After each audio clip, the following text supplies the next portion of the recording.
Pagpapala po mga kapatid, nawa ay abutin tayo ng oras na ito na tumatamasa ng pagpapala, kalinga, pagmamahal, yakap ng ating Panginoon. At sa inyong lahat, greetings, magandang panahon para po ang ating mood ay nawa ay ma-lift up ng Espiritu at ang ating puso ay mapuno ng pag-asa, mapuno ng pananalig, at ng kagalakan. Sa kabila ng mga inconveniences na, of course, we pray ay temporary at di naman magtatagal. Naging ugali na natin na mag-aral ng mga salita mula sa Biblia sa ganitong mga oras at yan din ang gagawin natin sa sandaling ito. Ang ating pag-aaral ngayon, pinamagatan nating Get Detoxed by Jesus.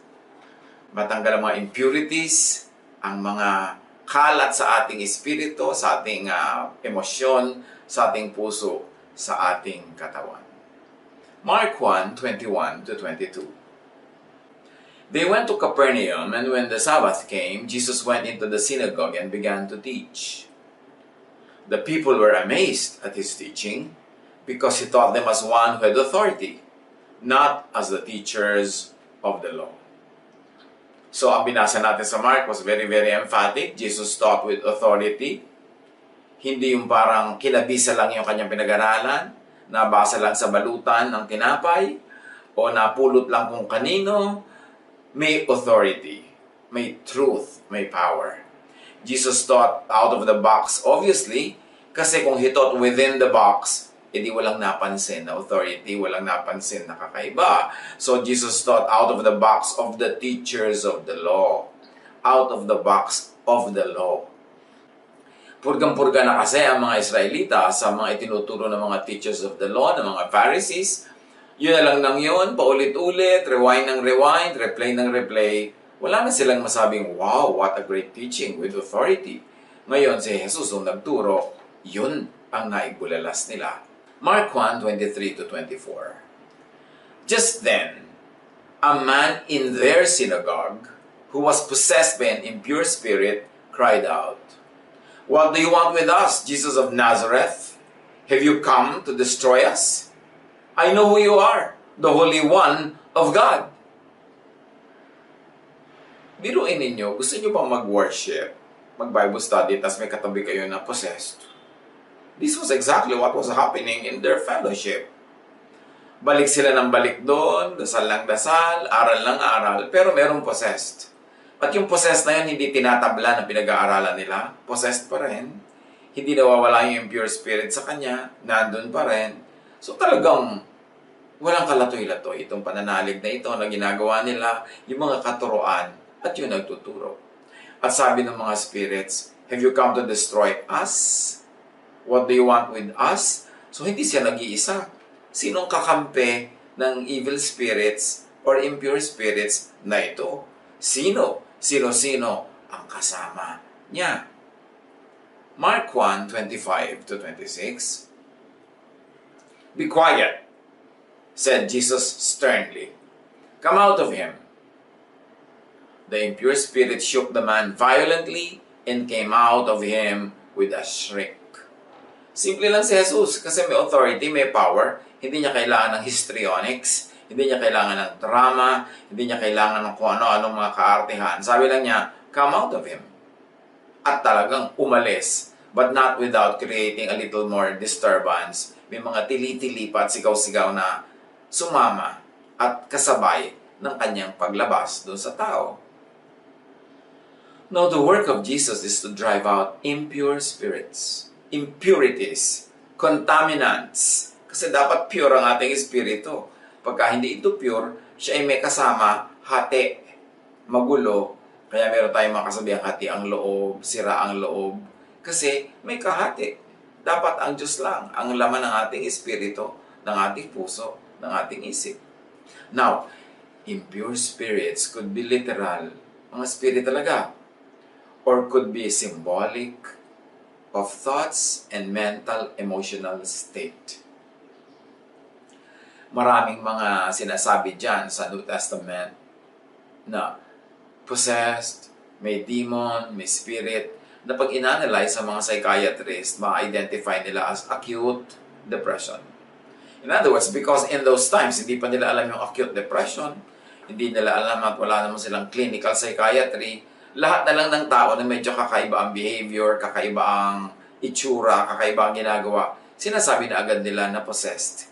Maaring meron talaga mga possessed, pero maaring marami doon talagang mga depressed lamang. So ano mga thoughts? Yung mga yan na pwedeng magmukha kang possessed, pero depressed ka pala. Thoughts that give doubts, scare, anger, makes one bitter, thoughts that enslave, torture, pollute, thoughts that destroy personality. And interestingly, this kind of thoughts doesn't come only from the devil. It can come from warped and distorted and twisted religiosity. Kaya maraming religious people, yung intensely religious, depressed. In fact, some psychiatrists will tell you, if they will tell you, na marami silang pasyente, religious leaders. Kasi nga, ang dami-daming pretense, hypocrisy, pressure, guilt ng relihiyon. Kaya pagka ikaw ay nasa ganong klaseng un-Jesusness, madedepress ka nga at mapagkakamalang kang possessed. Have the words and teachings of Jesus drive those thoughts out of your system kung ikaw ay ganyan ang kalagayan. Get yourself and others detoxified by Jesus. Talaga madedetox ka ni Jesus kung maraming toxins dyan sa loob ng iyong personality kasi toxic ang iyong lifestyle, lalong-lalo kung toxic ang iyong religiosity. Mark 1:27-28. The people were also amazed that they asked each other, "What is this? A new teaching and with authority. He even gives orders to impure spirits and they obey him." News about him spread quickly over the whole region of Galilee. Bakit nga hindi siya sisikat at mababalita? Nakapagpapalayas ng ganitong mga uri ng espiritu, nakakapagpabago ng personalidad. Jesus got known for his new teachings, not for repeating the old, not for replaying the old, not for repurposing the old. New ang teaching niya. Not just a repetition of the traditional teachings, but definitely outside of their traditional teachings. Yun si Jesus, known for newness. Kung si Jesus ay may mga kasama, makakatiyak ka hindi conservatives yun, kundi yung mga progressives. Kung mayroong isang mesa siyang pipiliing samahan, nakakatiyak ka hindi sa conservatives, kundi doon sa mga progressive ang utak. Mark 1:23-24. Reviewin natin. Sabi, just then a man in their synagogue who was possessed by an impure spirit cried out. This person in their synagogue, in their religious community, possessed and tortured by an impure spirit in spite of their religion or because of their religion. This person in their synagogue and religious community na hindi na palaya, hindi na disinfect, na purify ng synagogue, ng old teachings, ng traditional teachers. What does it say? Walang power, walang authority yung synagogue na magpalaya. Nandun na lang, kasama nila araw-araw. O baka kaya nagkaganon dahil nandun araw-araw. Mark 1:27-28, kung re-reviewin natin, the people were also amazed that they asked each other, "What is this? A new teaching and with authority. He even gives orders to impure spirits, and they obey him." The old teachings of the synagogue, which really means the old teachings of the temple and the priests, the teachers of the law and the Pharisees, did not have power or authority to drive out impure spirits. Para lang habit, turo lang ng turo, pero walang talab, walang effect, hindi nakakalaya yung oppressed.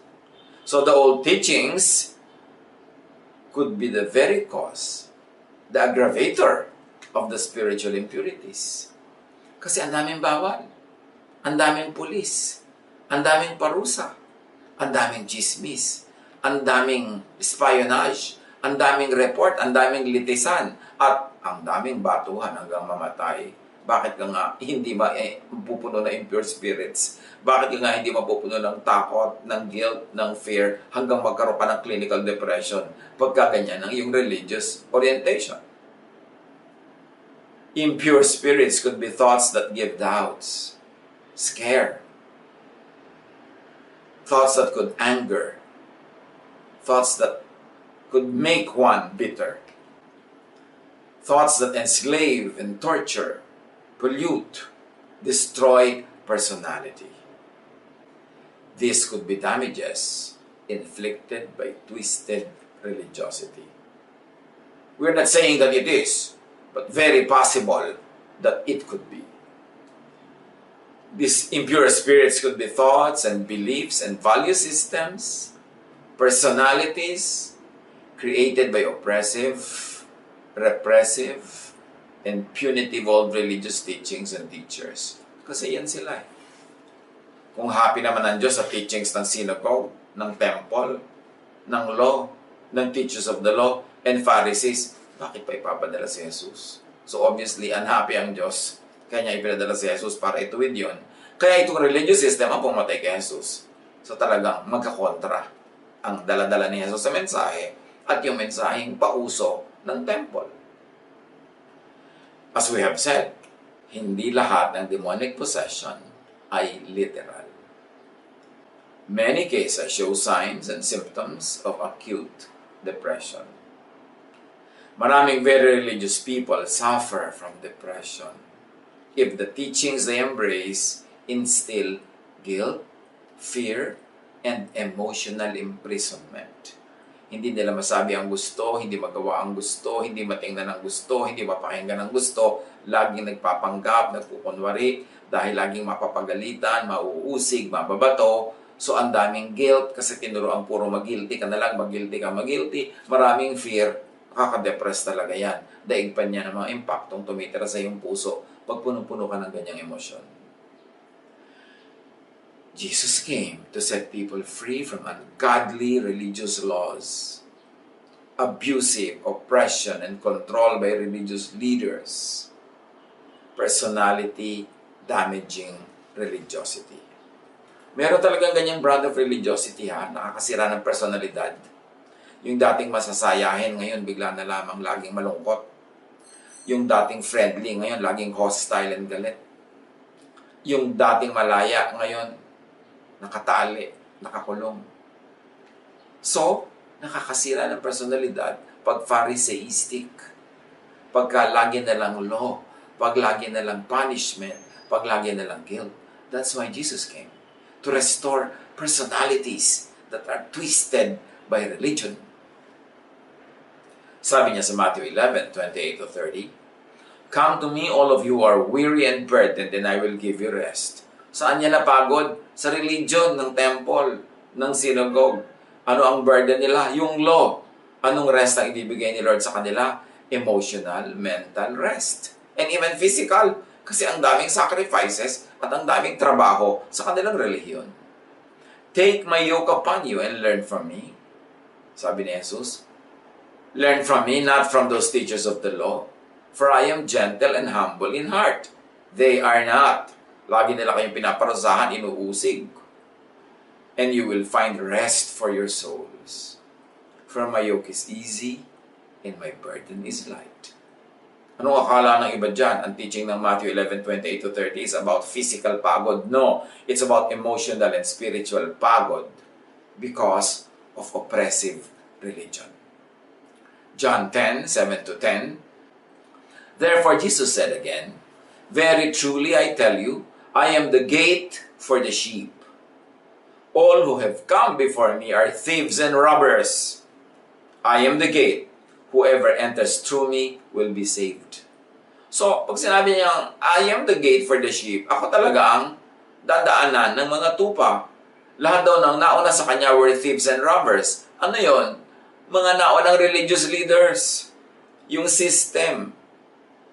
Thieves and robbers ang tawag sa kanila ni Jesus kasi ninanakaw nila ang buhay, ninanakaw nila ang sigla, ninanakaw nila ang saya ng mga tao at pinapatawan lang nila ng kutakot-takot na gawain, kutakot-takot na utos at kutakot-takot na judgment. Lugi ka pag napasali ka sa kanila. Sabi ni Jesus, I am the gate. Whoever enters through me will be saved from want and also to be saved from such religion. You don't save people only from hell. You save them also from religion that makes their lives like hell. At sabi ni Jesus, I am the gate. Whoever enters through me will be saved. They will go in and go out. It means there's freedom. And they will find pasture. There will be satisfaction. The thief comes only to steal and kill and destroy. And this thief is the old teachings, the old teachers. I have come that they may have life and have it to the full. Kaya dumating si Jesus para bigyan tayo ng pahinga from oppressive religiosity at bigyan tayo ng buhay na masagana, masaya, malaya na magmahal, makipagmahalan, umibig, at malaya sa kontrol ng mga religious leaders. Bakit siya ipinadala ng Ama? John 1:14. The Word became a human being and lived here with us. That is Jesus. We saw His true glory, the glory of the only Son of the Father. From Him all the kindness and all the truth of God have come down to us. In other words, galing sa mga ibang religious leaders, hindi dumadating ang kindness and truth of God. It's only from Jesus that the kindness and truth of God had come down. In other words, many religious teachers have been misrepresenting God, presenting a very bad image of God. A God that is angry, always punitive, always may tantrum, magagalitin. So, ipinadala ng Ama si Jesus para sa wakas ay maipakilala siya ng tama at wakasan ang baluktot na pagpapakilala sa Kanya ng mga religious leaders. Kaya pinatay nila si Jesus. Listen to Jesus. Listen to the new teacher and the new teaching from God. Kaya nga may New Testament Pero kahit naman sa New Testament, maraming backslide yung mga ibang tao sa loob niyan. Binalik nila yung Judaism, ibinalik nila yung maraming elements of the law. Kaya kailangan salain sa Jesus filter. Pero paano tayo mag-e-enjoy ng detoxification, ng bagong spirit, ng bagong kalayaan, at bagong pusong umiibig at maibigin, payapa, tahimik, malaya? Matthew 9:17, sabi ni Jesus, no one pours new wine into old wineskins. The wine would swell and burst the old skins. Then the wine would be lost, and the skins would be ruined. No, new wine must be put into new wineskins. Both the skins and the wine will then be safe. Ang wine kasi nung araw, inilalagay sa mga leather na mga balat ng hayop. So pag bago yung wine, dapat bago rin yung leather. Sabay silang tatanda. Pero pag bago yung wine, old yung leather, pagka nag-ferment yung wine, sasabog yung old leather. Matatapon yung leather, matatapon din yung laman, sayang lang.